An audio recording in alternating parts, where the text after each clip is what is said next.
Well, good afternoon, everyone.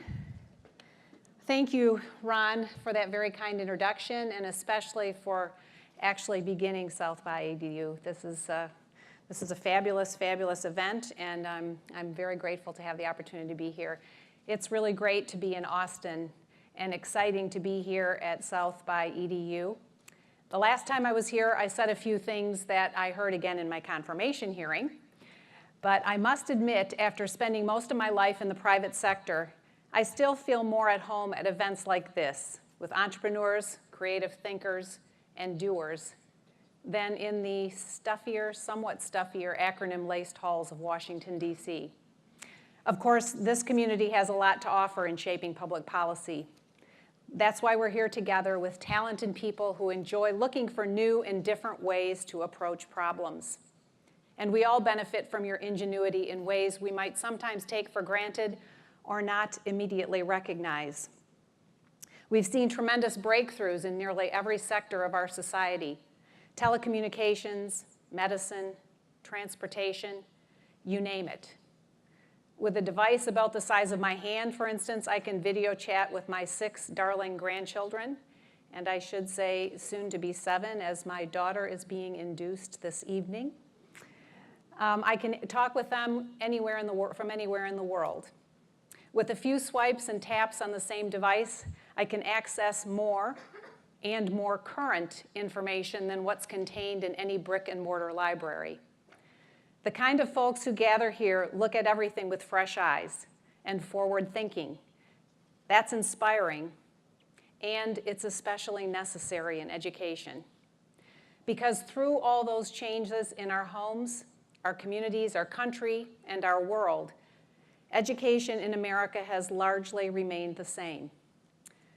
Pictures are said to be worth 1,000 words, so take a look at this. Here's one operating room from the 1800s. Here's what today's looks like.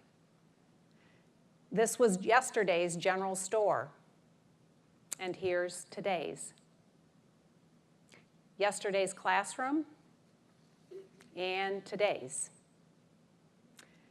The vast majority of learning environments have remained essentially the same since the Industrial Revolution because they were made in its image. Does this sound familiar to anyone? Students lined up in rows, a teacher in front of a blackboard, sit down, don't talk, eyes up front, wait for the bell, walk to the next class, and repeat. Students were trained for the assembly line then, and they still are today. Everything about our lives has moved beyond the industrial era, but American education largely has not. We can see the effects in the data. The most recent Program for International Student Assessment report has the U.S. ranked 23rd in reading, 25th in science, and 40th in math. That's middle of the pack, average, a flat line. Just last month, the United States finished 4th at the Winter Olympics. Americans left Pyeongchang with the fewest medals won at the Winter Games in 20 years. In response, the U.S. Olympic Committee pledged to take a hard look at what happened in South Korea because they don't want America to settle for mediocrity. Good. No one should. But if finishing 4th at the Olympics demands a hard look, what does finishing 23rd, 25th, what does finishing 40th require of us? A hard look won't cut it. There have been many hard looks at changing the status quo in education. We've seen valiant efforts to improve education from Republicans and Democrats, liberals, conservatives, and everyone in between. Yet, America's students are still unprepared. Today, across states and industries, there are 6 million job openings as the blue-collar jobs of yesterday become the blue-tech jobs of today. Here in Austin and in communities across the country, coding is a more common and high-demand skill than riveting or stamping were a few decades back. But too many employers report that they cannot find enough qualified people to fill those openings. Those jobs require specific skill sets and customized certification. Earned credentials send important signals to employers, but we need to consider whether those credentials match what employers need and what employers think those signals mean. Students seek out a credential, a bachelor's degree, an associate's degree, because they think it will send a signal to the job market that they are employable. But too often what they learn earning that credential is a mismatch with what employers need. This mismatch persists, yet there are too many higher education institutions graduating students with skills employers don't need. Someone recently asked me, why hasn't America's higher ed bubble burst? This individual was baffled as to why American businesses haven't yet created their own education programs to equip individuals with the necessary skills instead of relying on others to get it right. And it's a very good question, because there is a fundamental disconnect between education and the economy. That's why students need better. They need learning environments that are agile, relevant, and exciting. Every student deserves a customized, self-paced, and challenging lifelong learning journey. But when you picture education today, does the word agile leap to mind? Or what about relevant? Does this 500-person lecture hall look customized to you? Would you be surprised to learn that a lender with one of the largest consumer loan portfolios in the country doesn't have a mobile app?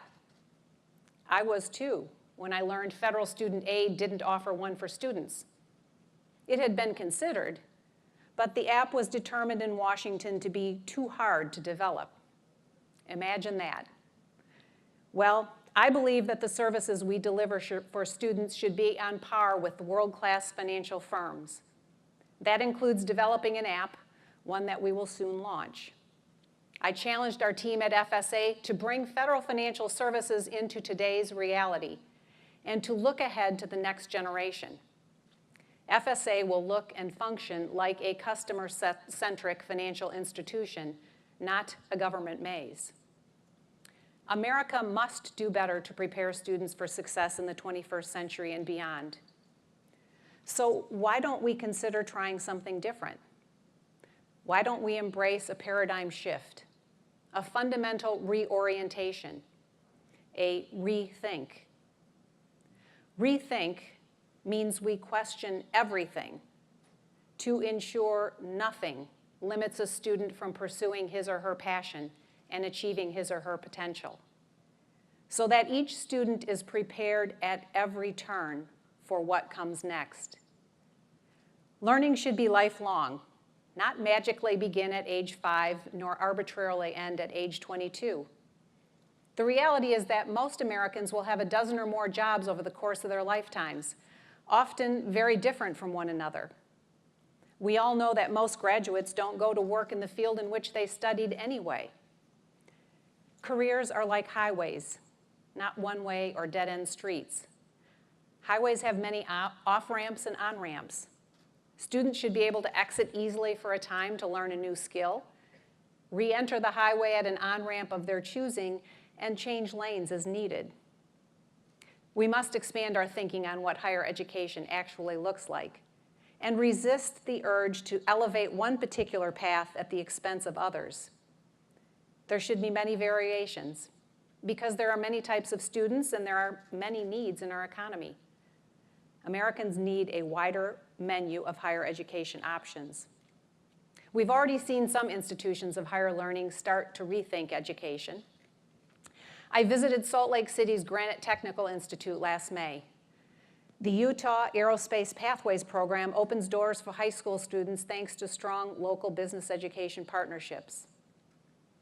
Among many options tailored to regional business demands, Miami-Dade College offers a video game design degree with courses specifically for students who want a career in game development. Its fascinating animation and gaming international complex prepares students for relevant careers today. Arizona State University's Entrepreneurship Innovation Program allows students to pitch concrete ideas on how to solve complex challenges, with the winner receiving $20,000 in seed funding.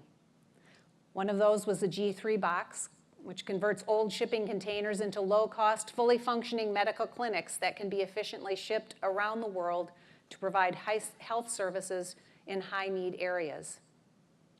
Indiana's Purdue University is looking at its 19th century land-grant mission through a 21st century lens. Purdue opened satellite campuses and purchased the online school Kaplan to make a quality higher education available to many who would not previously have had that opportunity. The San Francisco-based Minerva project goes even farther. Their goal is less about transmitting information to students and more focused on teaching students how to think. Minerva prioritizes critical thinking, collaboration, and communication, versatile skills that students can use in almost every sector to be prepared for jobs that don't yet exist. Minerva doesn't have a physical campus, and its students attend classes in major cities throughout the world. These examples are all promising, but we need many, many more of them. I can't help but think of this city's unofficial model. Let's keep Austin weird. Let's apply that same unique spirit to doing what's best for students. Be different, be bold. Try something unexpected. Do something new. Because what students really need won't originate in Washington. It will come from people in this room. It will come from entrepreneurs, philanthropists, teachers, and parents, those closest to students. And it may well come from students themselves. As leaders and innovators, my challenge to you is this: do not let this opportunity to rethink education pass you by.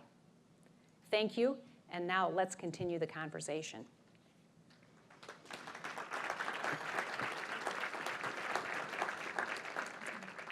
I'd like to invite education innovators Anant Agarwal from edX, Ben Wallerstein from Whiteboard, and David Clayton from Strata to the stage. I'd like them each to say a few things about the work they do initially, and then I'll help lead a discussion on what higher education could look like for this generation and beyond. And then we'll have some time for questions from all of you. Anant, would you like to start? Sure. Thank you for having me here, and thank you for joining in the conversation. When Madam Secretary talked about being bold, being innovative, being weird, we do all of that. So I'm part of a nonprofit called edX.org, founded by Harvard and MIT. It's an online learning venture, and essentially you can go there and you can learn for free. We offer courses from some of the top universities in the world, like MIT, Harvard, Oxford, University of Texas, Austin, and others. And you can go and learn for free. We use technology to make education scale to very large numbers. To Madam Secretary's point about questioning everything, just imagine, today I think of a bachelor's degree and a master's degree. People do crazy things. Education is a human right. But the first thing we do is we have 10, 20,000 students apply, say for a typical master's degree. And many universities admit 5, 10% of them, 100 of them. The first thing we do is have a lot of people apply, take a few people in, they pay a lot of money, they move from long distances to a campus, and let's say they study for 3 months or 6 months, and they say, oh, I've had enough, and they leave. We call them a failure. That's today's system. That's a master's degree. So just imagine if you threw all of this up against the wall and just shattered the whole thing, and imagine unbundling this whole thing. So that's what we've done at edX with our partners. So we've launched, just as one example, as you rethink the whole thing, a new credential called the MicroMasters. That's completely online. It's about 25% of a master's degree, so that now a learner can complete a piece of a master's. And by doing so, they don't have to go for the whole thing. It's open admissions. With online learning, you can scale, so it's open admissions. Everybody's welcome. There is no admissions. You can learn for free, but if you want a credential, a MicroMasters, you have to pay a small fee on the order of $1,000 for an entire MicroMasters. And then if you want to get a full master's, this gives you an option on credit. You can continue on. So for example, we have a MicroMasters in Artificial Intelligence from Columbia. You get that on edX. And if you want to get a full master's, apply to Columbia, and then this will convert into credit at the campus. So this is just one example of a new kind of credential that you can create, when you rethink all of the boundaries that we think we are completely closeted by. So I think that this is the time to really rethink and reimagine every piece of education. And to me, the key word that comes to mind is, let's make education modular. Let's unbundle education so that we can share and combine and stack pieces and do things in a very innovative and forward-looking way. That's terrific. Thank you, Anant. David, would you like to share a little bit about what you do? Yeah, just a little bit about the Strata Education Network. It started in 1960 trying to solve the problem of that generation, which was access to higher education. But clearly there have been other systems and efforts that have come forward. So in 2013, we started to look at what are today's problems, just as you're speaking to here. What can we do? And as a public charity, we really exist with a public trust and mandate and commitment. And if we think about America and the remarkable nation it is, that more than any other nation, we support philanthropy, charity. I used to do survey work, and 80% of Americans volunteer or donate or give in their communities. We're a nation that solves problems together and take initiative. And so as a public charity for us, we're really looking for not just innovation, which is new, but improvement. So innovative solutions that will create new improvements for higher ed. Really with a mandate, our short tagline is completion with a purpose, improving the connections between the pathways that go through education into employment and workforce. And so we're trying to pull all the levers to do that with really a bottom-up perspective. Rather than top-down ivory tower thinking, what do we learn from the front lines? So I lead our consumer insights work. We've interviewed 250,000 people in the last 2 years about their education and work experiences. We're committed to doing that going forward. We have strategic philanthropy, which many philanthropies, foundations, and charities do. We make grants. We also have market investments that are in the education space. We have education investment funds, and we have direct investments in education innovators. And we have a family of nonprofit affiliates that are on the front lines of coaching, of access, of identifying careers, of continuing through workforce transition and adult learning, so that we're learning from what people are experiencing. We know the transformation in lives comes at that individual level, as you talked about parents and families and individuals. And as educators, we can't pour things into people. We need to help them find within themselves their strengths and their gifts and bring those to bear in our society and communities. So Strata is working and learning through all those levers and really putting our trust in what we learn from the people, whether through surveys or through those direct providers, and bringing that up in ways that can scale and improve our ecosystem of higher education and workforce. Terrific. Thanks, David. Ben, how about sharing about what you do? Sure, thanks. I'm a consultant, so I won't say a ton about what I do. I'm in some ways sort of like the Forrest Gump of ed tech. I always aspired to be a civil rights lawyer. I got distracted by a guy named David Kearns, who was the chairman and CEO of Xerox, a former U.S. Deputy Secretary of Ed. And when I was working for David, I became really smitten with the idea that technology had the potential to affect change at a very broad scale with respect to issues that I cared very, very deeply about. To the extent that our organization, Whiteboard Advisors, is in many ways a reflection of my interests and tracks what's happening, to the extent that we're responsive to what's occurring in the sector. One trend that I've observed, and which might be interesting, is the extent to which we've been pulled toward the world of work in the last 3 or 4 years. So if you think about the role of education in promoting social and economic mobility in a democracy, ultimately making good on the promise of education, whether it's K-12 or post-secondary education, from the standpoint of economic mobility, depends on generating income, right? And so we've spent a lot of time historically thinking about how we instrument our system of K-12 education. And gosh, we realize we're graduating students who are who are proficient on standardized tests but can't succeed in college or the world of work, right? And so we've shifted the focus toward post-secondary enrollment and completion. But gosh, what if a college degree doesn't have the same sort of currency over time that it once had in the labor market, ultimately connecting individuals and their talents with opportunities to produce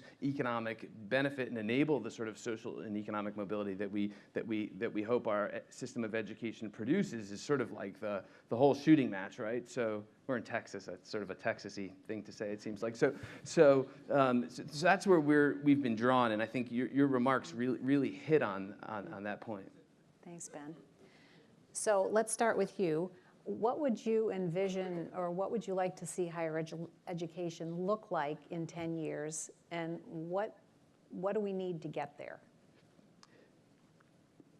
I have an 8-year-old, so she'll be be ready heading to off to head college in You'd about like 10 it years. to be free in 10 years. I'd like it to be free. That's a great answer. I think about that question a lot.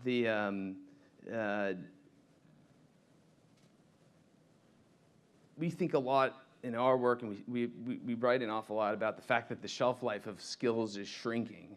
And I'm 40. I've been doing this work for my entire career, which isn't really a very long time, right? So I don't have this great, deep, historic perspective. We think a lot about questions like, gosh, is now really different? Are the changes we're experiencing permanent? We talk about how technology is driving shifts in consumer behavior, and that's forcing shifts in the world of work and the way that businesses operate, and that's compressing the shelf life of skills. And so when I think about the educational experiences that my kids will have after high school, I hope that they'll embrace a more continuous approach to learning. That they will not expect to go to school for 4 years and learn everything they need to know and move on with their careers. I don't think you can learn skills today for careers that will last a lifetime. And I hope that my kids and others similarly situated are approach learning differently than the way I did and the way my parents, who were public school teachers, did. I think they'll have to embrace an approach that's oriented around learning and relearning and adapting over time, because that's the only way they'll be able to keep current. Good, thanks. David, how about you? Yeah, you said two things in your remarks earlier about the mismatch and between supply and demand. And I think, and then relevance, how are we relevant? And I think those are the two areas that at Strata we're particularly interested in understanding the consumer voice. And we talk about education consumers, not students. These are lifelong people who are coming seeking value and investing their time, energy, hopes, dreams, and themselves really, and significant financial investments in that. And so I think to the degree we can increase the relevance of education, right now of employed Americans, 46% of them feel like they need additional education to advance in their careers. So nearly half the workforce. But for those in their 30s, that's 50%, ages 30 to 39. Those in their 40s, it's 57%. So education is not a once and done piece of people's lives. And how do we remain relevant and helpful to people and give them the confidence that they can get what they're investing in and get the value out of that? And I think a lot of that means teaching thinkers to do in early stages and teaching doers to think and learn and grow in later stages, and offering things that are accessible to all of us as we continue. Thanks, David. Anant, how about you? Continuing with the Texas theme, today's education system is very much like how you deal with missiles. You fire and forget. You go to college for 4 years, and you spend 4 years in college. If you're lucky enough, you graduate, and then that's it. I think in 10 years, I think we can move to a completely reimagined education system. And my dream is that we move to a system that is very much like what Madam Secretary talked about, like a continuous lifelong learning highway. It's not fire and forget, but it's more a continuous pathway where imagine, while I'm in high school, I learned some college level stuff. That enables me to get better prepared for college. Instead of going to college for 4 years, what if I've completed, say, a semester of college before I finish high school? And then completely online. And then maybe I go and do a modular piece of education in college, either in person or online. And then I decide, you know what, 6 months of college is good. I get a certificate or a credential, not a full bachelor's, but a smaller credential. And I go and get a job. And then, so I'm on the highway now. And then I decide, you know what, I need to go to the fast lane. And you know what, data science is really, really hot. I know a bit of math and so on, so I need to learn about bigger data. So I take another modular program completely online, move into the fast lane. And then as I go along, I decide, hey, this university offers this amazing program in soft skills or in management or in digital marketing. And I go off and maybe go to campus for 6 months and learn. So a new education system where once we make education modular and unbundled, I can be on this highway and change lanes and go to the fast track or go off and go to campus for 6 months. And I mix and match. And then I continue on, and this is a lifelong journey. Some of the hottest fields today, as you said, did not exist 10 years ago. The phrase data science did not exist in 2007. Most of the jobs, the cutting-edge jobs in the US and all over the world are in data science, 10 years old. And so if I'm working and I need to upskill, where do I learn data science today? I don't have time to go and get a 2-year master's. I already have a bachelor's. So we need these modular credentials. We need the employers to accept these. So I would like employers to come forward and say, hey, look, we will talk to our HR departments. It's not going to be all about bachelor's degrees. We will recognize these more modular credentials. And here is something that you can do, that the US government can do, which is, why do we tie financial aid to something called accredited credit, these antediluvian concepts? And why do we tie it to these antediluvian concepts? Why don't we tie it to education and quality, to modular programs? If there's good outcomes and people can learn from it, let's tie financial aid to these modular programs. There's just so much we can do, and I think we can get it done in 10 years. So I think you've answered my next question, but I will pose it and give David and Ben a chance to answer too. So what breakthroughs, technological or otherwise, do we need to get to that future? What's interesting is that we don't need technological breakthroughs. I think we need policy breakthroughs. We have the technology. Okay.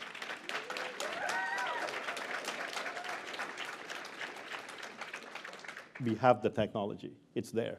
People, edX already has 15 million students learning. We have fully online master's degrees, micromasters from top universities.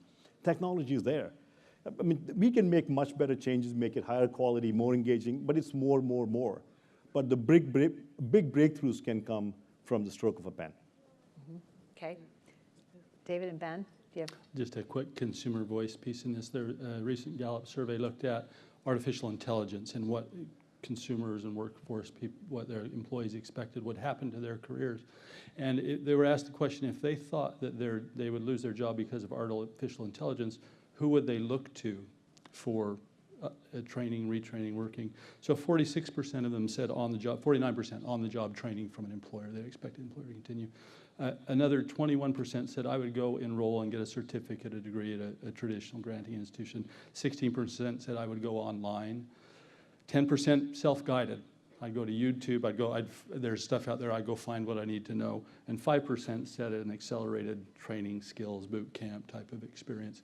And so I think that mix will continue to need to change so that we can meet students where they are in their lives with their time, their interests, consumers in their lives, and help them move to where they want to be. So I think also the confidence, again, we have to have confidence if we're going to invest ourselves, that we're going to get the value out and that there's a place to go with that value that will reward and recompense us. Good. Ben?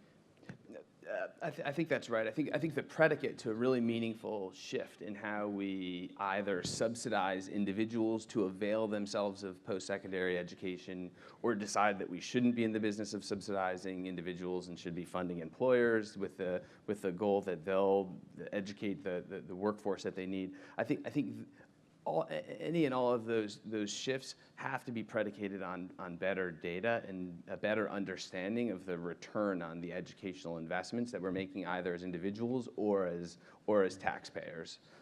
Because the rules that are in place seem sort of Byzantine today, but they're not poorly intentioned, right? These are checks on how we allocate scarce public resources, right? And as taxpayers and citizens, we wouldn't necessarily want it any other way. So before we subsidize individuals to avail themselves of accelerated training programs and credentials, or we rethink how we're funding education, which are really worthwhile conversations, I think we have to have a real thoughtful conversation about the return on those investments, right? We have to have evidence, perhaps, of the extent to which employers are relying on non-traditional credentials. And I'm a proponent of shorter, faster alternatives to post-secondary education, as my friend Ryan Craig characterizes them. But we have to have a better understanding of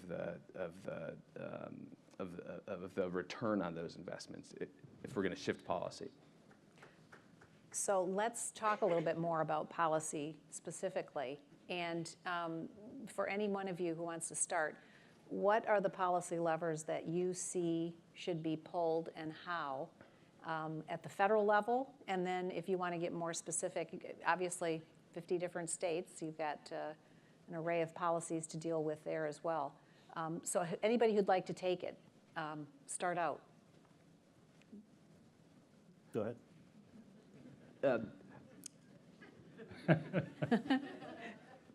I think Nothing's off limits.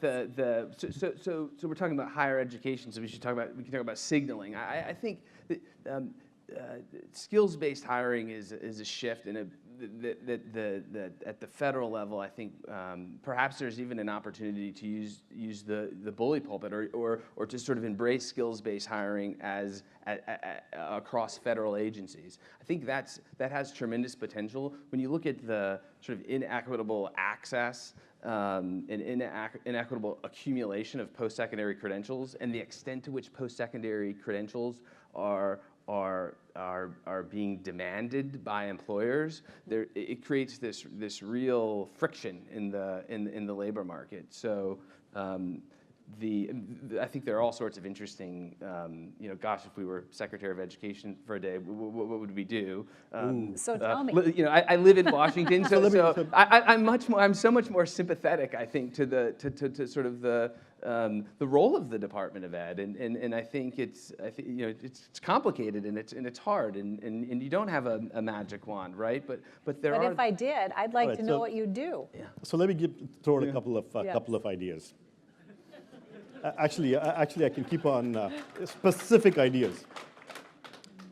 So one idea is, so today, financial aid is tied to degree programs, and there's really antediluvian system of accreditation of these 9 accrediting bodies.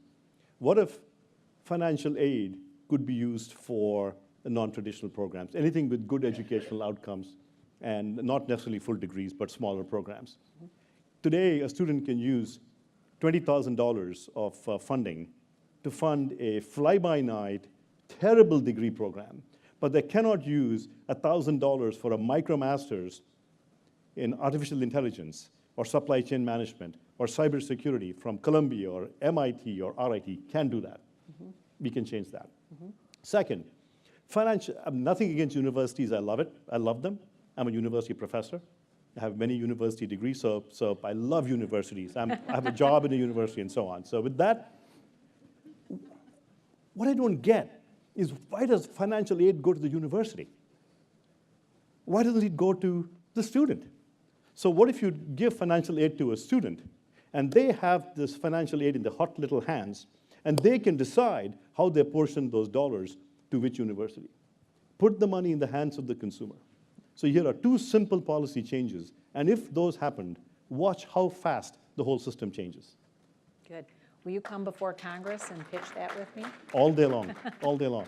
David? I'm reminded I had a job as a teaching assistant as a sophomore in college for the history of civilization. It was a 2-semester course taught in the music department, 201 and 202. I could not read music. I could not carry a note.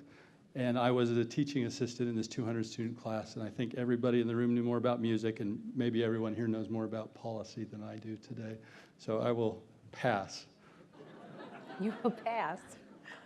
Okay, well then I'm going to ask you a question. Can you dig into the consumer survey that you run daily and give us a little bit more on the trends that you're seeing and a little bit more discussion on that? You know, we're releasing a report next week looking at relevance. We're asking 5 questions.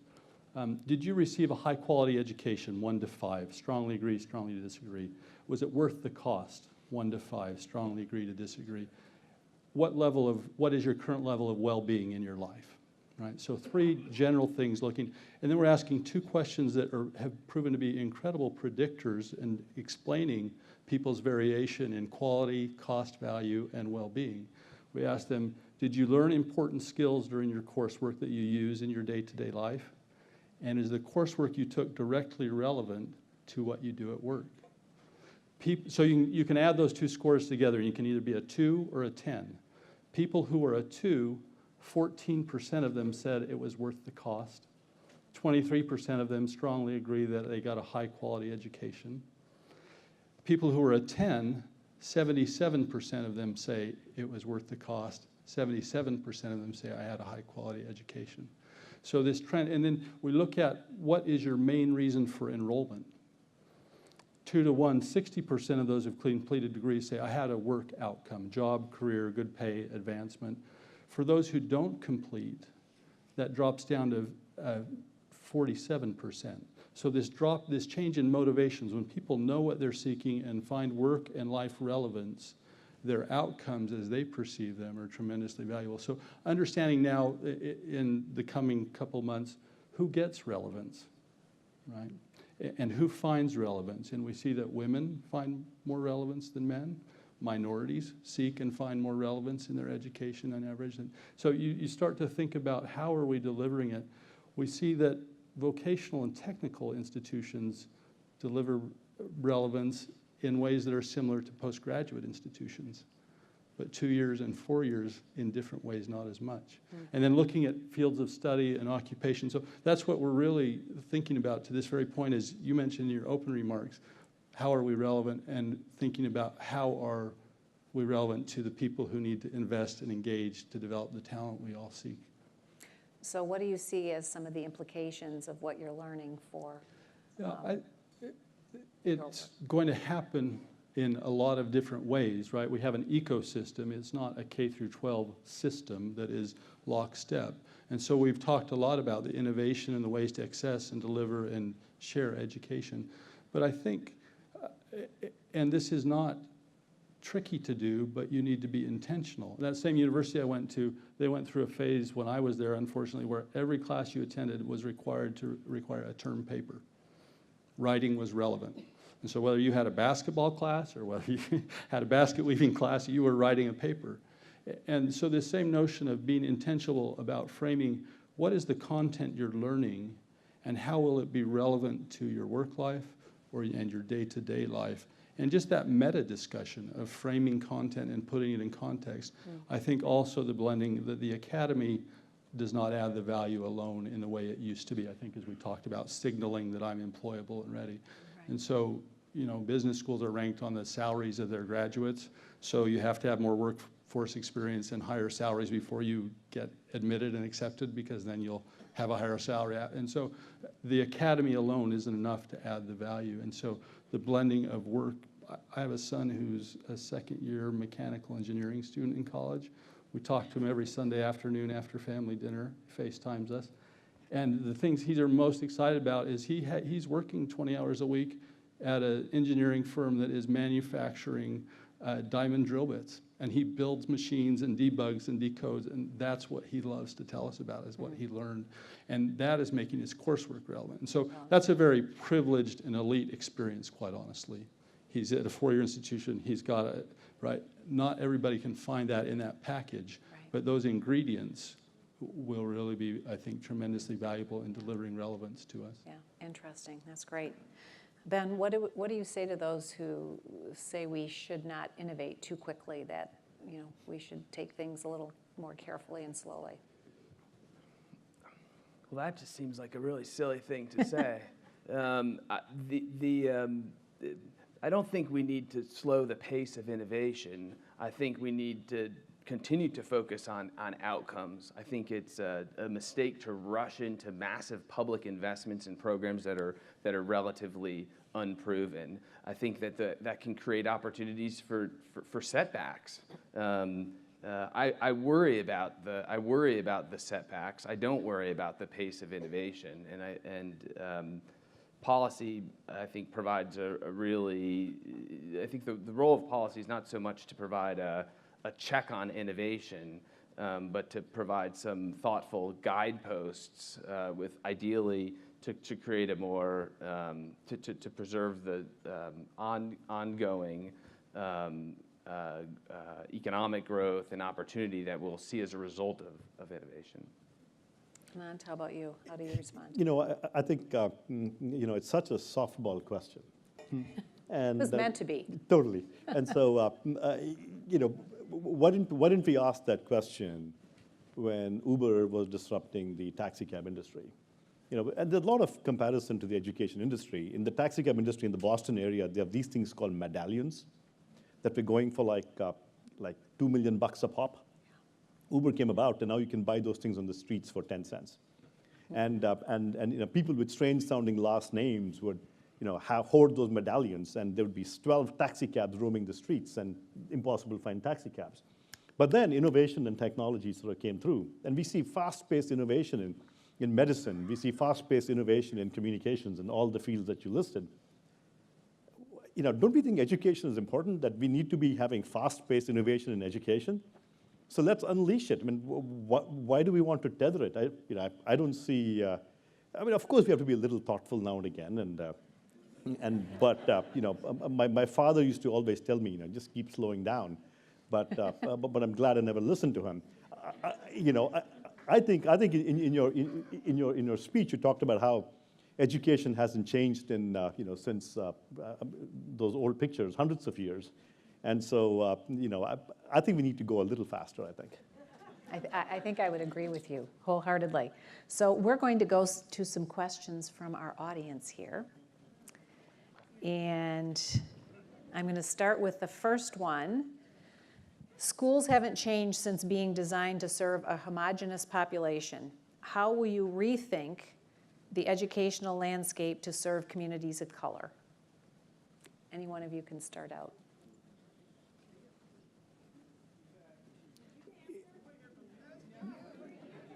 Oh, was that to me? Yes. Okay.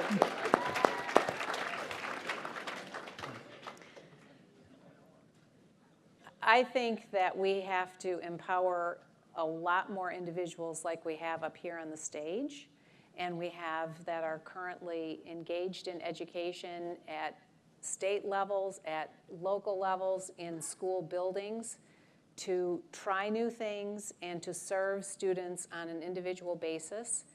And we have to unleash the creativity and innovative power that is resident in our whole population. And in doing so, we are going to ultimately serve all of our nation's children and students. And when I see communities that have the greatest number of choices and opportunities for students to find the right fit for them, the ones that the environments that excite them and engage their curiosity, I don't think you can find anything better than that. We have to have a lot more of that. We've had a system that has resisted change and has protected a status quo for decades and decades, and we've tried lots of really important things from a top-down approach, but I think the answer really lies in the grassroots of this nation, and we are going to have the best results when we unleash the grassroots to do best what they can do. Yeah. Would any of you like to comment on that as well? I'd love to add to that. I think discrimination based on color and all of that comes because of our perceptions. The beauty of technology is that technology can be unbiased, whether it's whether it's cultural or color or background. With technology, we can have open education. We all know that a lot of studies have shown that tests like the SATs and ACTs are really a test of how rich your parents are. And in fact, there are, you send your child to one of these schools, it's $3,000, and they guarantee to improve your score by 200 points. And so it's simply a huge correlation with money. Instead, why don't we just throw all these tests away and make it open admissions? Why do we have a test? Why do we have limited admissions for something that's a human right? I mean, can you imagine before you go and drink imagine before you go and drink water, it said, oh, wait a second, only one in 10 of you can drink some water. I mean, education should be available to everybody, and with technology we can do that. It can be completely unbiased, and I think really augmenting education with technology can really eliminate a lot of these biases that are so endemic to us as humans. Either of you want to? Well, and I think we have to create more pathways. We have to make it feasible for people to have a job and go to school at the same time. We have to reorient our expectations around what success looks like. Education is probably the most powerful lever for social and economic mobility that we have in a democracy, right? It's but we can't create scarcity around education, and that demands creating new and different types of pathways to enable people to develop the skills that they need to participate much more fully in our economy and in our democracy. Last weekend, one of the partnerships that Strata is committed to is the Jackie Robinson Foundation. They had their national gathering of scholars, and I was at the breakfast with them. And they talked as a room of black and brown students about their college experience. Again, this is four-year undergraduate college. These are students who are selected both, not exclusively on academic merit, their potential for leadership, their qualities in other ways, from all across the nation, attending a wide range of our institutions. And one of the speakers couldn't get in because of the train, so they had an open mic breakfast talking about their students and these experiences. One young man at the University of Chicago said, I got there, my first computer science class, 30 people, I was the only black person in the room. And I thought, well, that's okay, it's only 30 people. I'm a year and a half into it now, and I'm the only black person in the room. And I feel the weight of maintaining my black excellence was his burden. There was another young woman at a historically black college and university who went and was trying to do everything right and be active and assertive in finding her things. And she said, and I went to office hours, and obviously those are just suggestions because nobody is there. And so she talked about we have to go out of our way to pay our tuition, but we have to go out of our way to find our resources. And so I think the safety they felt in that room of peers and the support and validation they felt is not what they were feeling on campus. Another young woman talked about imposter syndrome. People think we're here because of the color of our skin. They don't see us for who we are. And sometimes we don't see ourselves for who we are. And thank goodness for this Jackie Robinson Foundation and group that affirms who I am as a person. And so I think just like all transformation, there is a human element where we can come together and share the growth and the learning. And we all know how edifying that feels to be a part of seeing somebody grow and discover and develop, and what we learn as we do so. So I think let's just remember the people as we go forward through all this. Absolutely. Well, and let me just follow up to your comment, Dave, and I think about what prompted me originally to get involved in education now more than 30 years ago when my then oldest son was starting kindergarten, and I started volunteering at an urban Christian school in the town in which we live. And I had the opportunity to meet many of the families and to work with some of the students there as a mentor. And I realized that for every child that was there, and this school serves a population of students from that immediate geographic area, mostly minority students, low-income families, many refugee families.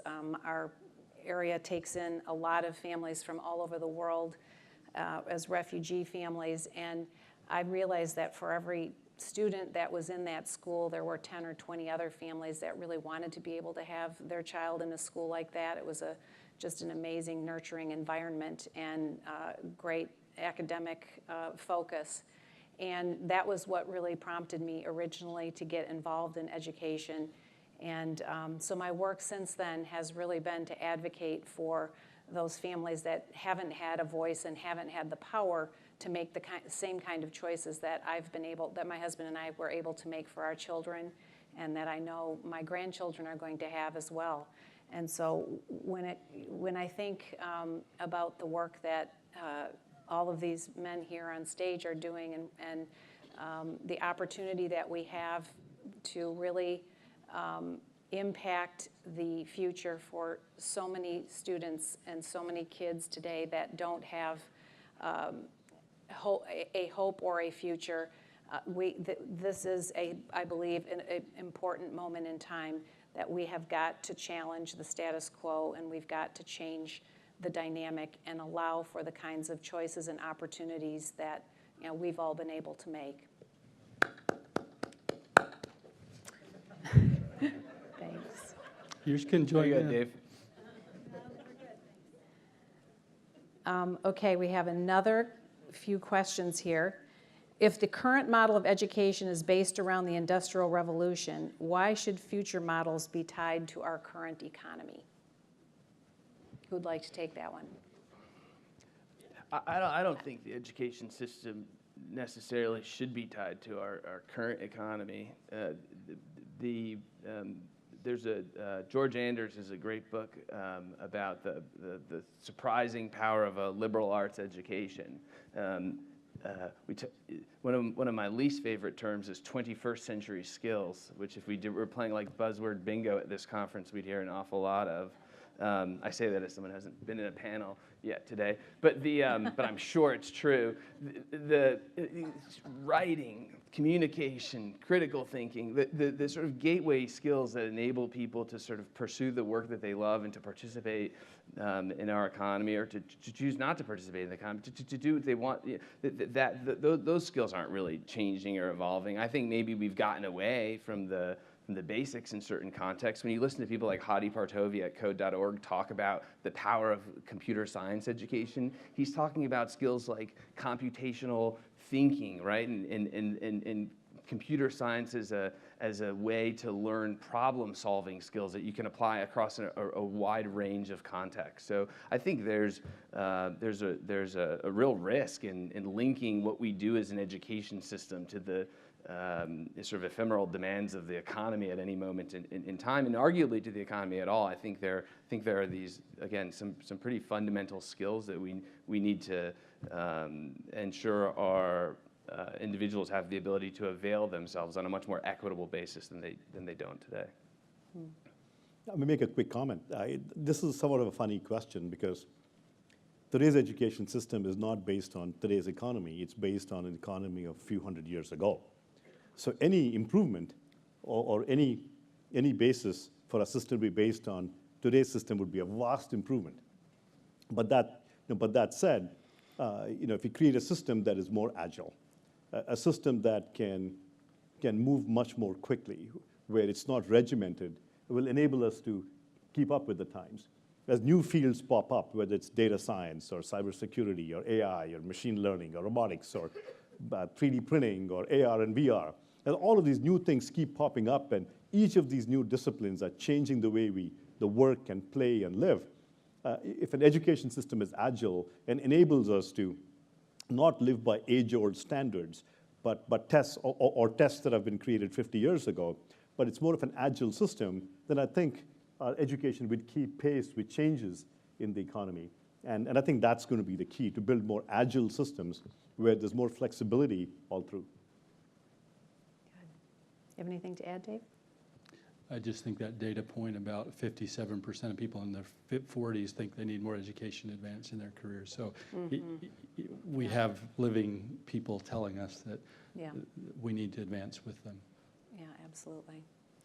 I actually am seeing take final question, but I have a very quick answer to one, and then I'll take one more question afterwards. Many students considering are already in higher ed are affected by DACA. This is for me, obviously. What is their future? Do I support a path to citizenship for them? Indeed, I do, as I've said before a number of times, and I am very hopeful that Congress is going to ultimately do what Congress needs to do and act on this. Can we clap for that one? Absolutely think that that issue has got to be, and for these students that are living in uncertainty and fear, my heart goes out to all of them, and I do hope that Congress does take action and resolve this issue finally. And then one more question here that was directed at me. I noticed that in both your listings of ed stakeholders, you place entrepreneurs and innovators ahead of teachers and students. Why? Well, we are at an innovation conference, and I believe that teachers can and are innovators, and believe that we actually have to free up teachers to be able to be a lot more innovative in their own classrooms. I had a forum with some teachers a few months ago that were teachers that had left the classroom, and I wanted to understand why they had, because all of them had been teachers of the year in their state or in their district.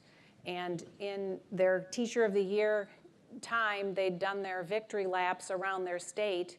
And after that year of having an opportunity to really celebrate the recognition and talk with others about it, and talk with others in their state or their particular region, they basically were told to kind of go get back in their box within their school.